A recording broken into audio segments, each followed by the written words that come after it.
अस्सलाम वालेकुम नाज़रीन, आप शो देख रहे हैं, ये प्रोग्राम देख रहे हैं जिसका नाम है आज की बात हनादी के साथ. And we are here with a new episode and I am so happy that today we are here with a great cause, a great mission, people with great mission, and I want to introduce them. Michael Wolf and Dr.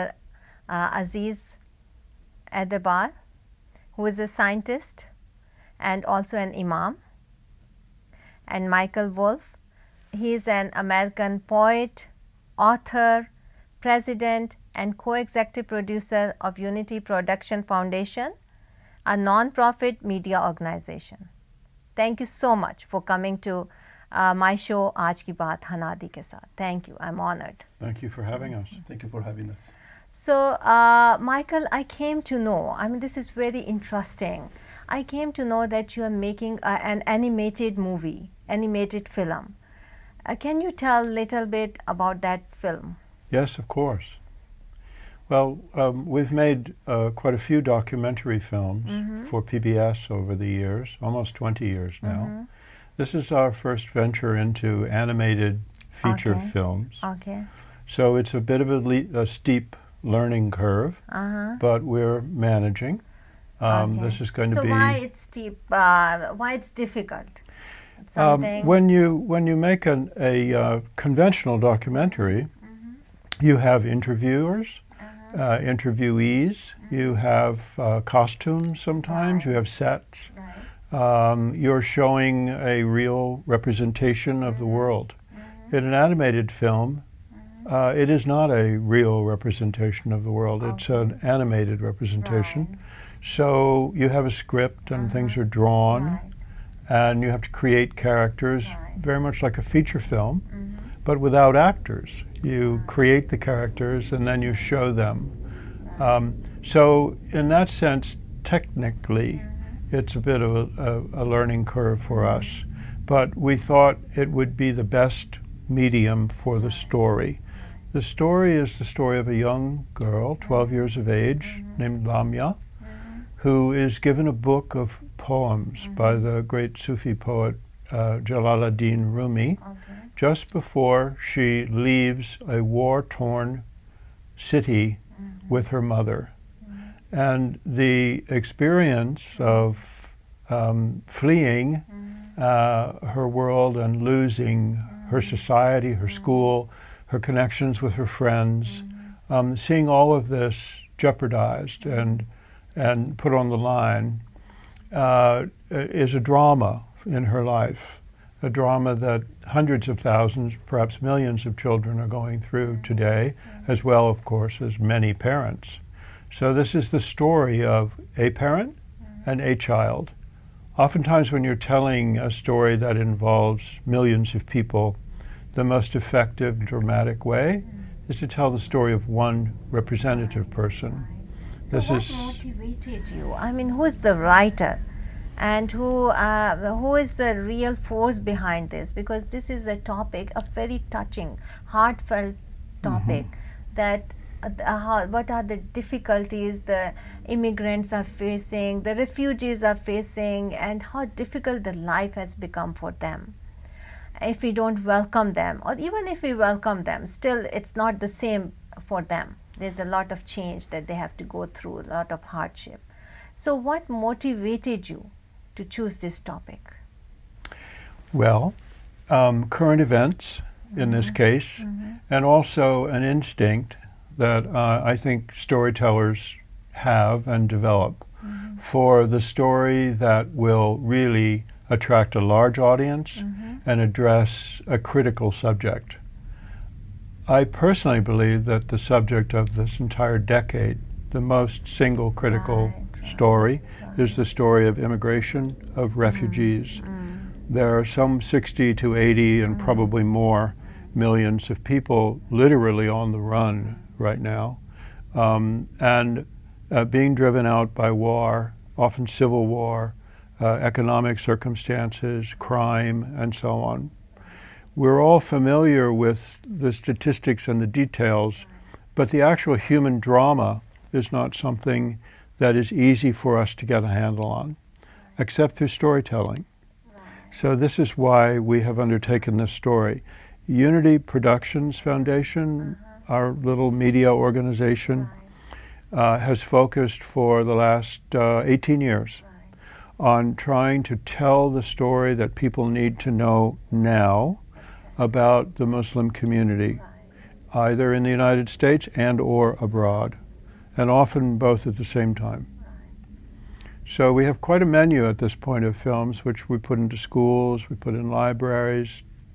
There are millions of people watch them on national television, and it gives a chance to express the voice and the authentic stories of Muslims. There are many inauthentic stories being circulated, and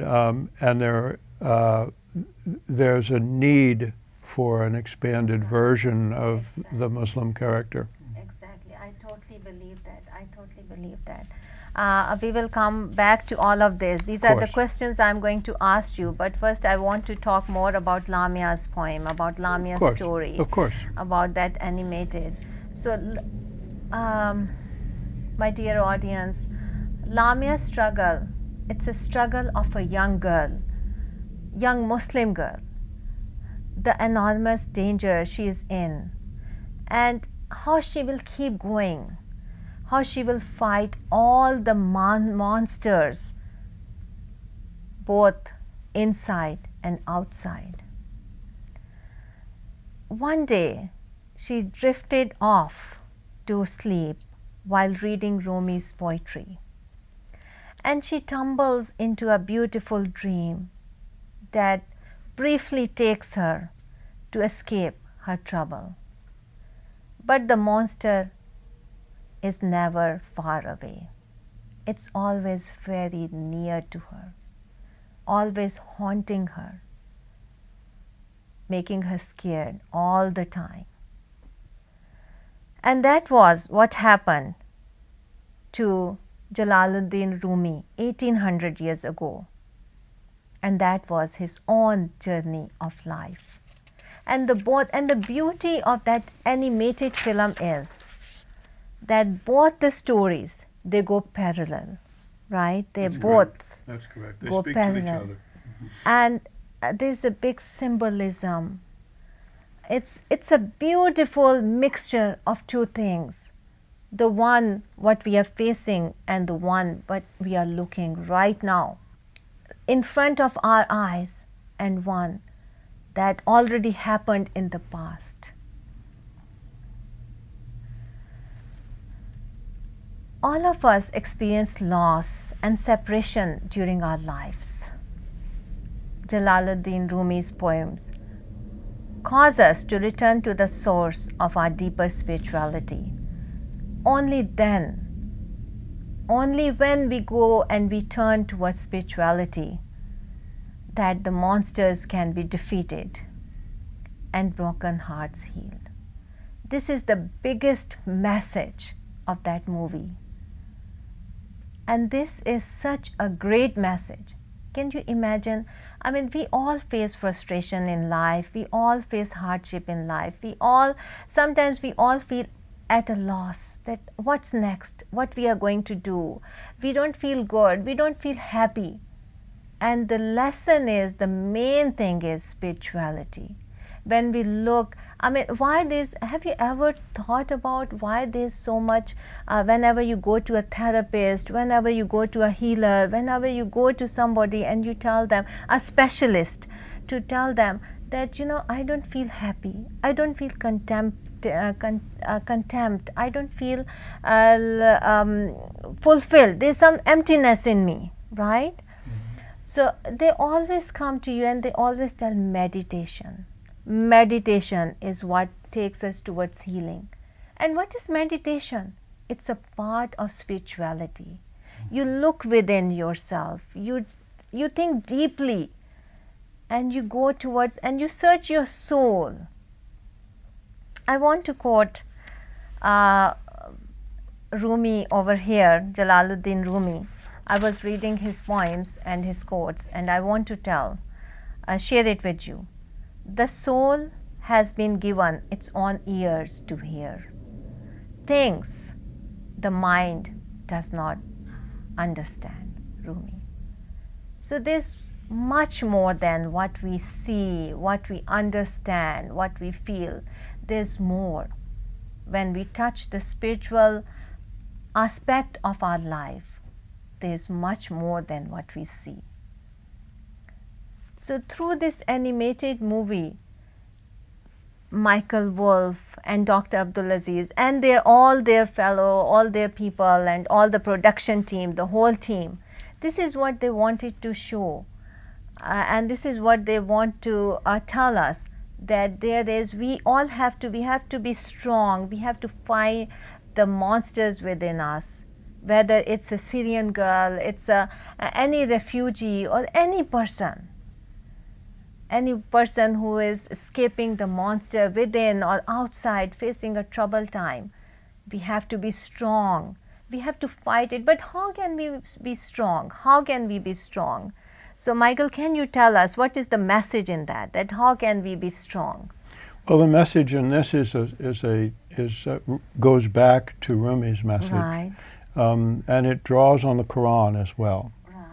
You know, it's the notion that faith in a unifying God, right, and an understanding that we don't always get what's going on, exactly, but we do have faith right, that there is a path before us. And if we walk that path right, daily in a fair way, mm-hmm, we will come to a better conclusion right, sometimes than we're seeing at the moment. exactly. So this young woman who seems to have lost everything is actually carrying with her, clutched to her chest, right, a book of wisdom. okay, And as she reads it, it begins to open up a struggle. And that Not only book a is solution about and an what? answer, but an actual struggle in her life that she struggles with. And she comes to a victory of sorts, a spiritual victory. okay, And it isn't easy, but right, it is fulfilling. it's fulfilling. And you know, the film has its moments of humor as well. She has a younger friend, a little boy who kind of attaches himself to her. He's a little more lost than she is. She has a chance to mentor people who are, God knows she is suffering, but she also has strength. And she's able, in a role as of a mentor, to draw on her own strength and help others. And oftentimes that's a very key relationship for us. Right. When we're in some of our worst circumstances, there are others with us who are also in bad circumstances. And to be able to help them strengthens us as well as them. Exactly. So that's part of the secret Right. of the story as well. Right. So it must have taken it's something very difficult to make the animated movies, like the lot of drawing is involved, lot of work is involved. How does it, can you tell, it seems very interesting. So how it goes, like there's lot of drawing and cartoon, we shouldn't say it as a cartoon. Well, it's but, easier today than it was 30 years ago. Okay, it's easier today, right? Because There's we more have a technology. computer today. Okay, computer. So okay. Artists can work on computers, and they can work with models as well, facial models Right. that have smiles and frowns and Okay. tears and laughter. Okay. The face can move through; Right. it can be mobile, Right. so that you don't have Okay. to hand draw Okay. each card. Oh, okay. You So you know, don't have to hand draw. That's the thing. Yeah, When otherwise, I yeah. heard about it that each and every moment you have to Yeah. hand draw, Yeah. and you have to. Those were the old minutely- days. Okay. Mhm. Okay. So now it is a little easier. It's still very labor Right. intensive. Okay. Labor it's intensive. labor-intensive. Hundreds of people will be Hundreds of drawing people the story. Hundreds. Wow, that's interesting. That Yeah. I think you should also share with us how the making of Lamia, because people should know that how hard it is. It's not an easy work. It's something we all need to share, Yeah. and we all need to help and come together. Yes. So we are going towards a break. Please don't go anywhere. Before going to break, I want to share with you that today Shifa Medical has sponsored us, has sponsored this program. Their telephone number is 702 522 9260. So it's their telephone number is 702-522-9260, and they strongly believe in giving excellent quality care, treatment, and taking care of their patients. So it's a time for break. Don't go anywhere. We will be right back.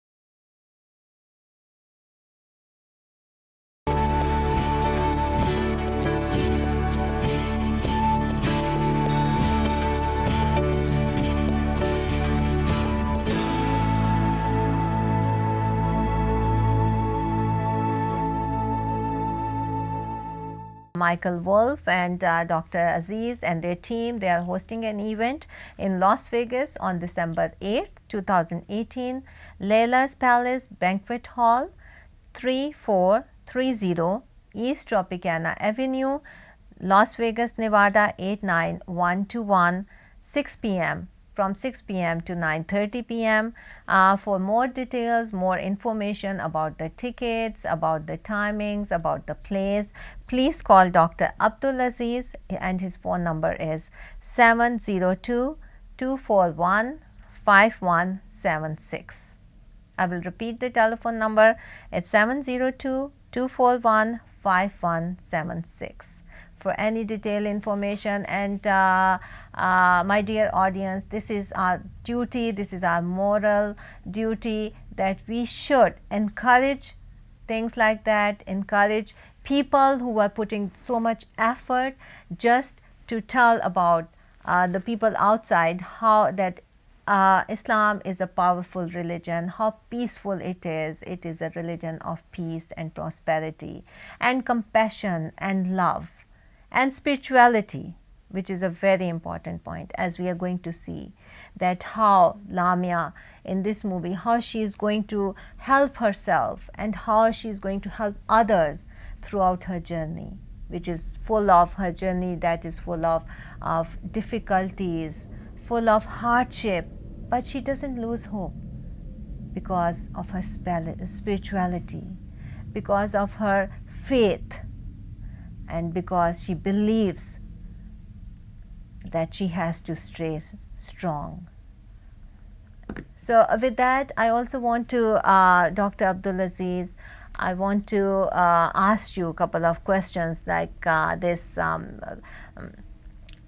about this movie, about this topic, how it moved you, how it what inspired you?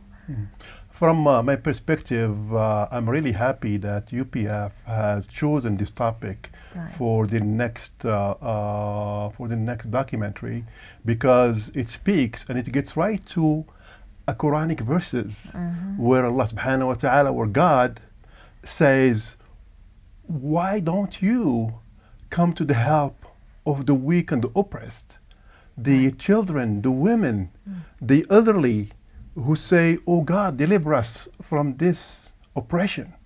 I mean, this comes right to that point. And I'm glad they are doing it. And the whole UPF mission is to satisfy that responsibility. You know, in Islam, we have two kinds of responsibilities. We have the individual responsibility, like, for example, doing namaz, salat, like, for example, doing fasting. And we also have collective community responsibilities that not everybody has to do them, but some, it has to be done. If it's done, everybody, the whole community gets the reward. If it's not done, the whole community gets the blame.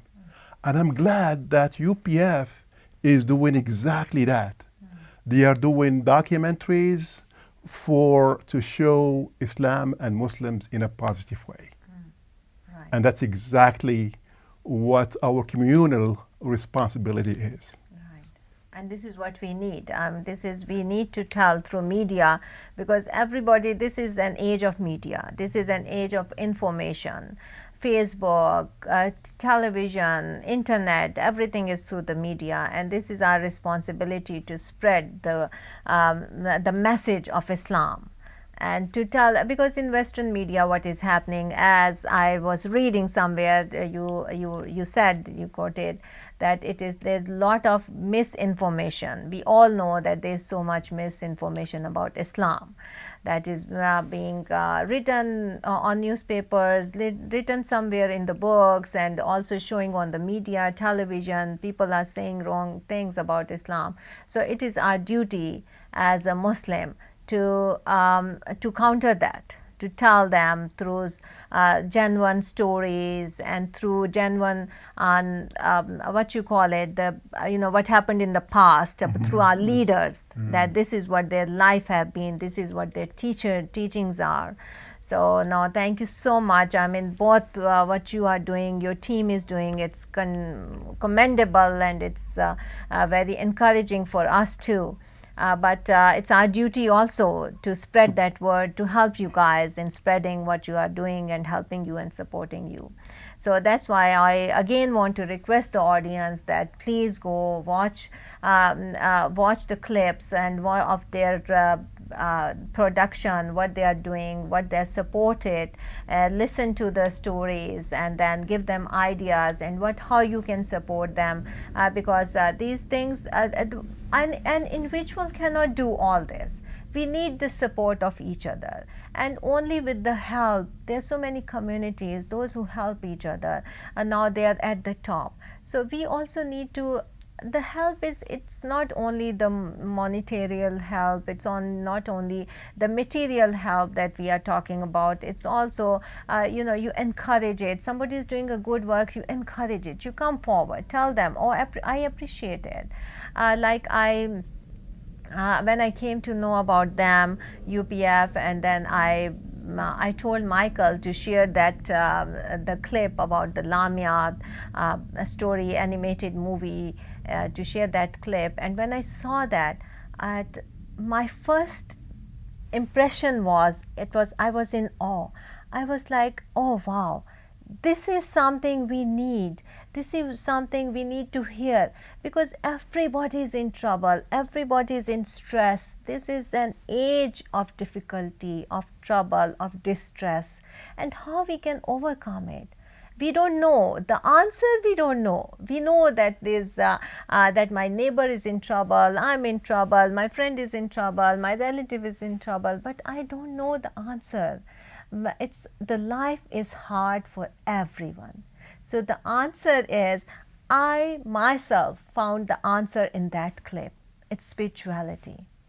When you look into yourself, when you have good faith, strong faith, and when you see that what exactly the meaning of life is, keep going, and you will find throughout, after the end, towards your journey, you will find the light coming towards you. And this is the answer. This is the hope. This is what it is. As I want to share with you that these are the beautiful words from the Lamia story. As Rumi will find his voice as a poet, but Lamia will discover the deeper voices of her soul and find the way home. The way home is find peace, find contentment, she's going to find the real meaning of life.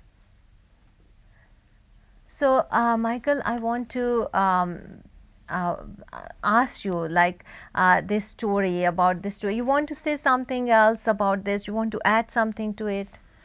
Well, I think the strength of Lamia's story is in the strength of the story of the Ansari, the helpers, the people who made it easier for those who were coming from a restricted world with a vision. So if we look at the life of the Prophet, peace be upon him, that is his story. A man with a vision coming from a restricted world, trying to expand that world for himself and others. And so that, in a sense, is the core theme of the film. And it's the core story of Rumi's life as well. This is, we decided to make this film when we saw, on the one hand, the terrible circumstance of millions of people at the beginning of this war some years ago, which drags on and is not getting better, on the one hand, in the real world. And then we opened a book that's 800 years old and saw a young boy going through exactly the same circumstance in the Mongol invasions. So here we are in the past and in the present. Here we are with an animated film which can bridge time and space. It seemed to be the best thing we could do given our skills. We're not architects in the physical world, we're architects in the imaginary world. So it's in a way to tell a story. And we may not be building a mosque, but we're building an image and an authentic story of the Muslim community today. And it is the need of the time. It's very important right now. It's very important. So, Michael, do you want to tell our audience to please come and join you on December 8th? Yes, we're going to be meeting at Layla's Palace, a lovely banquet hall in Las Vegas. There are tickets available for a dinner. I believe we can seat several hundred people, and we look forward to having a full house. On that night, beginning at 6 o'clock, we will be eating together, talking together, and I and my co-executive producer, Alex, the two of us, and Aziz and several others, will be presenting UPF's current work, including the story of Lamia's poem, which is kind of our centerpiece of our efforts. But all of the films that we have made, and we're working now on the 11th one, go into tens of thousands of classrooms around the country to teach a new generation a story of a community that is gravely misunderstood in our world, to try to create some new understanding here, some fresh understanding, some understanding based on reality and authenticity, and not on politics. And this is the idea of the evening. I think it will be celebratory as well as informative.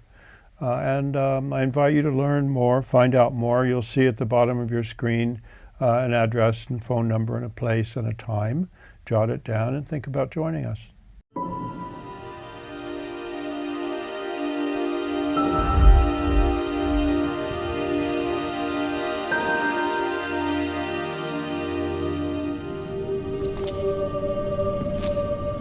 Peace and understanding is a mission of Unity Productions Foundation. Welcome to this sneak peek of the behind-the-scenes work on Lamia's poem. Lamia's poem is UPF's first animated film. It breaks new ground, and God willing, it's going to open up new audiences to our mission of working for understanding about Muslims and Islam through the media. It tells the story of a 12-year-old girl named Lamia. She is a refugee fleeing the violence of Syria. As she makes her way toward Europe, she's helped on her journey by a book of poems given to her by her beloved grandfather. The poems are by the great Muslim poet Rumi. As a child, Rumi was also a refugee. His poetry and his own flight from violence and war are a big part of this story. 800 years ago, Rumi was on his own journey to find himself. One of his great poems is about a flute that longs to return to the reed bed it was cut from. All of us experience loss and separation during our lives.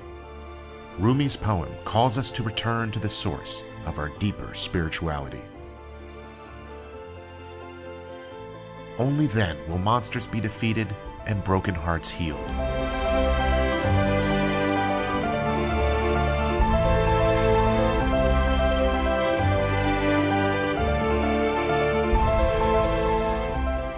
But Lamia has a long way to go before she learns this.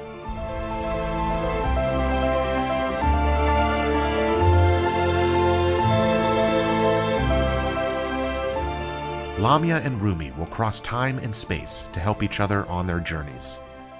Rumi will find his voice as a poet, and Lamia will discover the deeper sources of her soul and find the way home.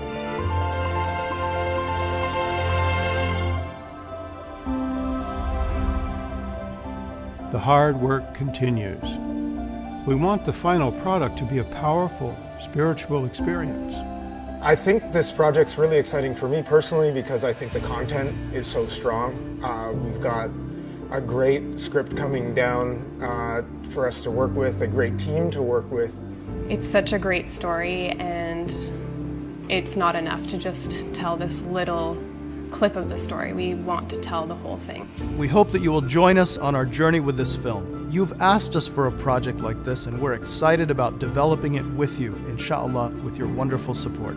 Thank you, and thank you for being the inspiration for everything we do. Thank you. Thank you. Together, let's keep working in the media to create a better understanding of Muslims and Islam.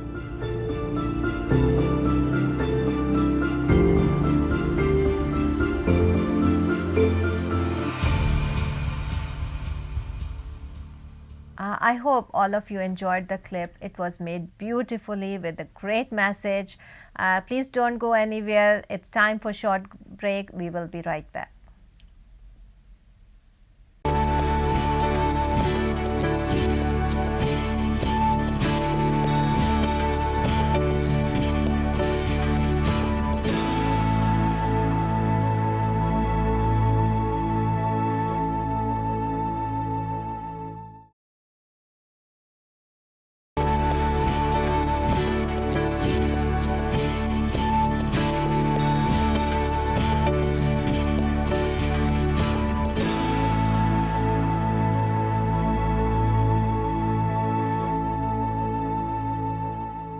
I did not want to trade in my culture. I wanted access to new meanings.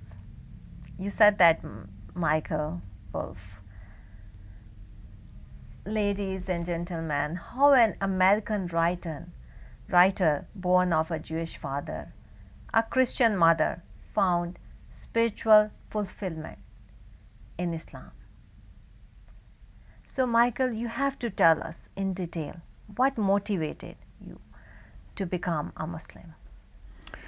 Well, although it seemed somewhat exotic to my friends, even my Muslim friends, it seemed very natural to me. After university, instead of going to graduate school, I went to North Africa. I was in Muslim lands for about 4 years straight. I wasn't coming home every weekend.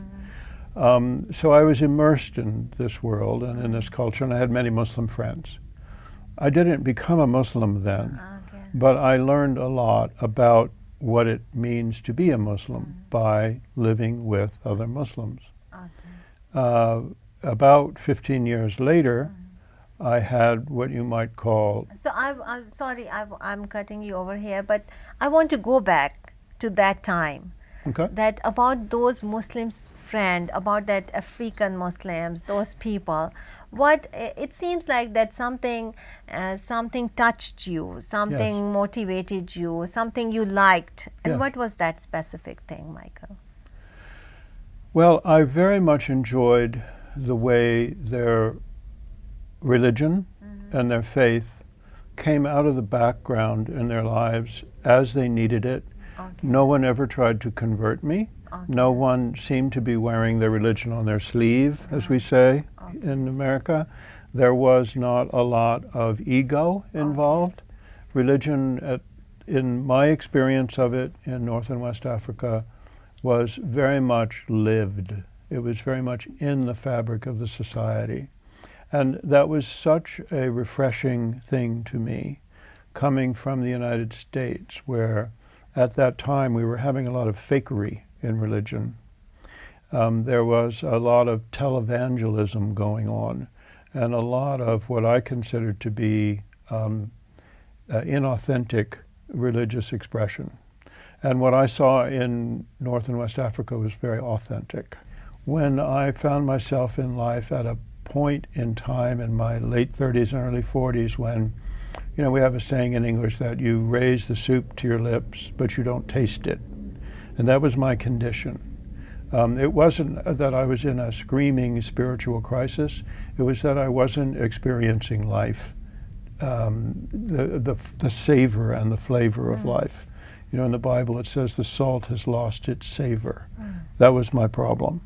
And in order to return to a place in my spiritual being where I could taste my life again and live at a gentler and slower pace, I found for myself that to begin with, the Salat was a real entry point for me, to simply be able to say the prayer. So I came upon a little $2 prayer book with some pictures in it, and I had a music stand. And I rubber banded the book open in front of the music stand, and I stood and looked at it for about a month every 5 times a day until I had memorized the prayer. Although my Arabic's terrible, I did manage to memorize the prayer. That's good. And it began to have a very noticeable effect on my feeling in life. So from the prayer, I So what went. change did you notice in yourself? You were more calm as a Yes, person? yes. Calmness, and also I had hurt my back badly in an auto accident. Okay. And I found that the Salat itself had a kind of repairing quality, you know. It actually helped me feel better. Okay. There were physical and spiritual and psychological Right. benefits all together. Right, right. So after a few months of this, you know, I was living in the country. I wasn't anywhere near a mosque, and I wasn't near a Muslim. I really just did this on my own. Okay. And at a point, as we all know, religion has to become something that has a larger community. It's not just about you. And at a certain point, after about a year, having read a couple of books and done my prayers, I wandered into a mosque one day. And the imam, bless him, said, yes, you can sit in the corner and watch and participate. You don't have to stand up and pray with us. You can just watch and see what happens. And I did that for several months. He was very understanding of my condition. So step by step, little by little, I became a Muslim. Michael, what I have noticed from my own personal experience, that those who are converted Muslim, like yourself, they are much better Muslims than people like me or myself. Because I have a personal experience too. I came to Baltimore first time when I came to America from Pakistan. I came to Baltimore, and my husband used to go to work. I was there. I was looking. I wanted to do something, teach. I was very naive at that time. I didn't know much to do. And there's a lady in a school, and she was a converted Muslim, and she helped me. It's been such a long time.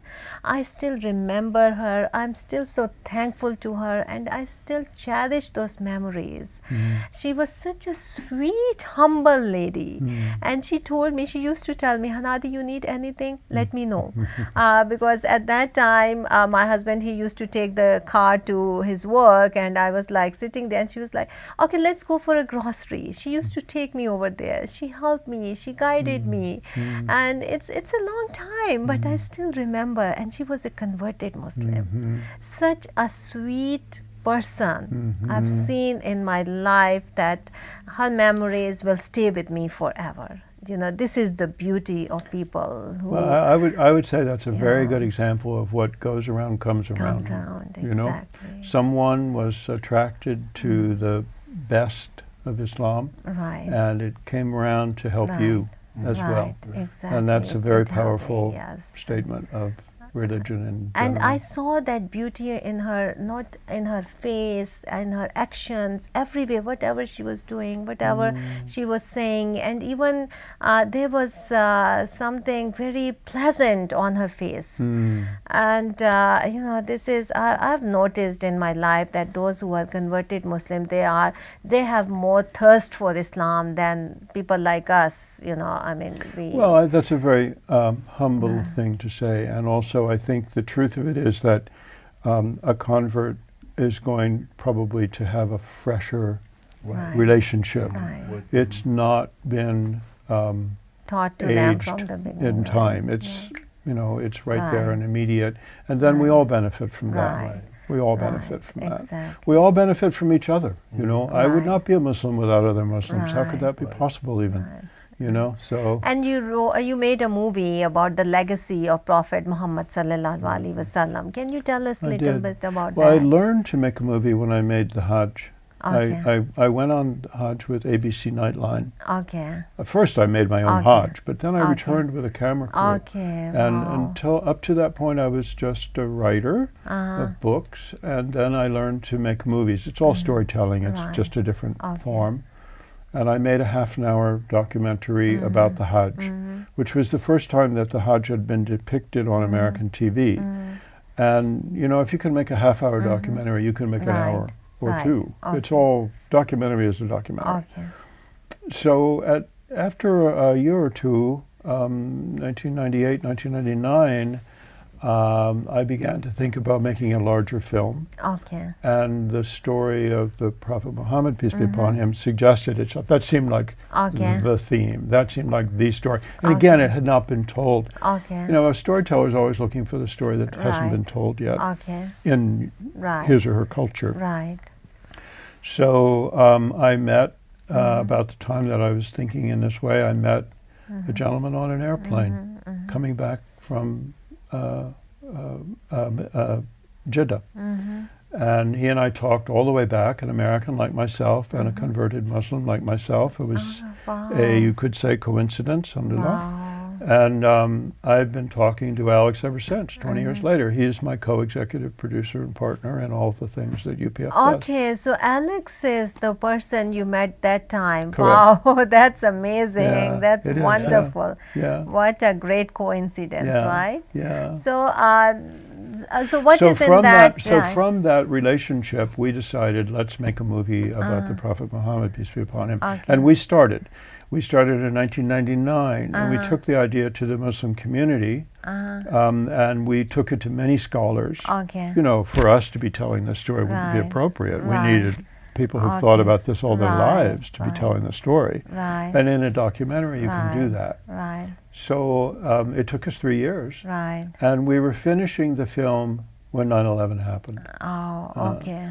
And we weren't sure whether that was the end of the project, it was just bad luck, Right. or whether, as we realized a week or two later, it made it even more important. It was more important, Yeah. yes, Yeah. definitely, because that Yeah. was the need of that time. Yeah. That But something it wasn't like immediately that. The shock Right. of the experience was such that we Exactly. didn't get it at first. Exactly. But then we realized, oh, It's yes, of more course. important than ever. Yeah, and PBS realized that Right. too. Do you know this is a month of Rabiul Awwal? That Right. is, something This very is- important. Such a beautiful month and such an important month in the life of a Muslim. So, do you want to say something about the life of something, very precise and very important about the life of Prophet Muhammad? Well, the Prophet ﷺ, as a mercy to all creation, Right. was the gift of his birth was given to us in this month. Exactly. And a lot of people all over the world celebrate Right. his life, and I think the best way to celebrate the Prophet's life is exactly through showing him to the whole world how he was, Exactly. like UPF did in Right. in this magnificent Right. legacy There of the was. Prophet ﷺ, and how his model, his seerah, becomes a treasure and a tool for us to live our daily life and confront difficulties. But I want to say something that's very, very important, Yes. because I saw that as a miracle myself. Okay. I mean, when 9/11 happened, and then attacks on the person of the Prophet Right. ﷺ, start coming left and Right. right, I myself, among millions of Muslims, felt very helpless. The only thing we could do is cry and rely on God. And then this movie comes with scholars, not only Muslim scholars, but also non-Muslim scholars, testifying to the goodness of the character of the Prophet ﷺ. Right. At that point, I picked up the phone and I contacted Alex and Michael and say, hey, can you come to Las Vegas? We want to be part of this. And really, I realize if the Prophet ﷺ was here with us, this is exactly what he will be doing, is this kind of media work to give the weak and oppressed a voice, like in the case of Lamia's poem, Right. and also to show that mercy to the whole humanity through the media, Right. like what's done, in the Legacy of the Prophets Right. and other Right. documentaries that UPF has Right. produced. So to me, that's the best celebration of or Thanksgiving for that gift that God has given to us as Muslim and as Right. humanity and as creation. Right. Right. If we read, if we understand deeply the life, the lesson we get from the life of Prophet Muhammad sallallahu alaihi wasallam, it's about peace, love for humanity, compassion. Right. So Exactly. this is one of the biggest lessons. And caring for the caring weak for the weak. and the helpless and Exactly. giving a voice to the voiceless. Exactly. That's the most important thing. We are going towards the end of our program. I just want to read a couple of things that are very close to me, and I really feel that they are the excellent piece of writings by Rumi, and I want to share with everyone. Jalaluddin Rumi, he wrote in his poem, I said, "What about my eyes?" God said, "Keep them on the road."